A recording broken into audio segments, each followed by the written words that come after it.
بھارت نے اپنا اسلحہ سعودی عربیہ کو ایکسپورٹ کرنے کا اعلان کیا ہے اور سعودی عربیہ بھارت کے درمیان $155 ملین کی ایک خطیر رقم اس پروجیکٹ کے اوپر انویسٹ کی جائے گی۔ یہ جو پروجیکٹ عمل میں لایا گیا ہے اس سے یورپ کو بڑی تکلیف ہوگی۔ دیکھیے کہ بھارت اپنی 155 mm کی ایک توپ خانہ جو ہے وہ پورا کا پورا سعودی عربیہ کو ٹرانسفر کرے گا۔ نہ صرف یہ ویپنز ٹرانسفر کیے جائیں گے بلکہ ٹیکنالوجی بھی ٹرانسفر کی جائے گی۔ شہزادہ محمد بن سلمان ہو سکتا ہے کہ بھارت بھی جائیں، کیونکہ 21 نومبر کو انہوں نے پاکستان آنا ہے۔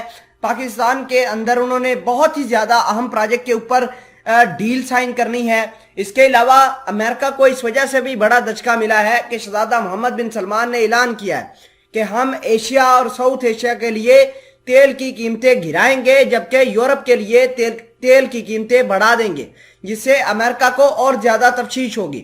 خیر، خبر یہ بھی ہے کہ بھارت اور سعودی عربیہ کے درمیان اسٹریٹجک پارٹنرشپ نان الائنمنٹ کی طرف جا رہی ہے، اور بھارت چونکہ بہت سارے ملکوں سے اسلحہ لے کر اسمبل کرتا ہے، تو بھارت کے ساتھ رشیا کے بھی تعلقات اچھے ہیں، امریکہ کے ساتھ بھی تعلقات اچھے ہیں، تو یہ بیٹریز لاتا ہے، بیسیکلی اسپیئر پارٹس مختلف ممالک سے لے کر آتا ہے، ان کو اسمبل اپنے ملک کے اندر کرتا ہے اور ایکسپورٹ کر دیتا ہے۔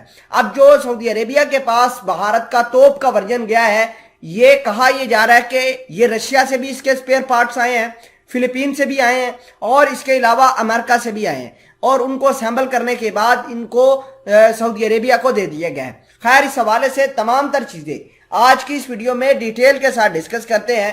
چھوٹی سی گزارش ہے کہ آپ ہمارا یوٹیوب چینل حسنات ٹی وی کو سبسکرائب کر کے پاس موجود گھنٹی کے نشان کو دبا لیں تاکہ لیٹسٹ نیوز آپ تک بر وقت پہنچتی رہے۔ خبر یہ ہے کہ شہزادہ محمد بن سلمان نے امریکہ سے قطعاً کوئی ہتھیار امپورٹ کرنے کا جو فیصلہ ہے اس کے اوپر برقرار ہیں، اور ان کا یہ ماننا ہے کہ جہاں امریکہ کے ہتھیار نہیں ہوں گے کیا وہ ملک نہیں چلتے۔ اس طرح کی ایک پلاننگ ان کے دماغ میں چل رہی ہے۔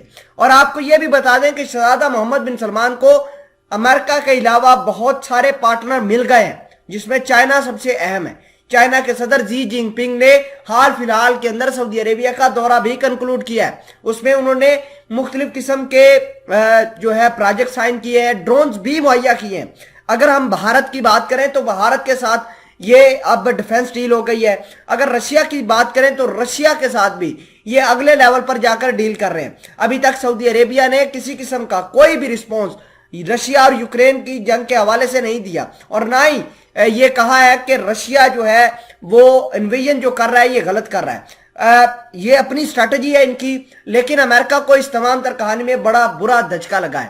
بھارت امریکہ کا الائے ہے، امریکہ نے ان کے اوپر کاٹسا قسم کے جو سینکشنز ہیں وہ بھی نہیں لگا سکتا، کیونکہ کاٹسا سینکشنز جو ہے بھلے ہی رشیا سے کچھ چیزیں امپورٹ کر کے اپنے ملک میں استعمال کرنے کا ہے، لیکن یہ بھی کاٹسا کے اندر آتا ہے کہ رشین ویپنز کو ری سیل آؤٹ نہیں کیا جا سکتا۔ بھارت یہی کام کر رہا ہے، یعنی رشیا سے انڈائریکٹ ویپن خریدتا ہے اور اس کو آگے ایکسپورٹ کر دیتا ہے۔ انہوں نے اسی طرح کا ایک ایگریمنٹ فلپین کے ساتھ بھی کیا تھا، جس میں اپنی برموس کروز میزائل $325 ملین کے عوض انہوں نے بیچ ڈالی تھی۔ اور بھارت کی کروز میزائل رشیا کے اور بھارت کے درمیان ایک میوچل ریلیشن شپ کا نتیجہ تھی، اور دونوں ملکوں نے مل کر بنائی تھی۔